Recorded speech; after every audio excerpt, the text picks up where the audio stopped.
For around 100 years, the damaging effects of polyunsaturated fats, which I may refer to in this presentation as PUFA, P-U-F-A, an acronym for polyunsaturated fatty acids, have been known. In that time, it has been discovered that liquid vegetable oils can cause diabetes. As far back as the 1920s, Dr. S. Sweeney produced reversible diabetes in all of his medical school students by feeding them a high vegetable oil diet for 48 hours. None of the students had previously been diabetic. And in recent years, this research has also been replicated in animals. Scientists from Duke University have been able to cause test animals to develop diabetes simply by feeding them diets high in polyunsaturated fat.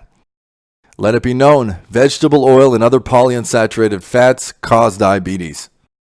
And if these fats are the cause of diabetes, what happens when you restrict them in the diet? Well, it turns out in animal studies, restricting fat intake in diabetic animals has shown to reverse type 2 diabetes, and a study titled "Low Fat Diet Alone Reverses Type 2 Diabetes in Mice."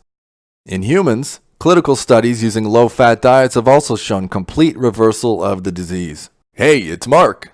Thank you for watching my video. If you enjoyed it, give it a thumbs up, and definitely hit subscribe so you don't miss out on future videos when they come out. Also, be sure to pick up my 3 free ebooks, one on chemotherapy, the other on sodium bicarbonate for cancer and other diseases, and a red light therapy dose guide by clicking the link in the description below. Last but not least, check out one more video on my channel right here, and I will see you in the next one.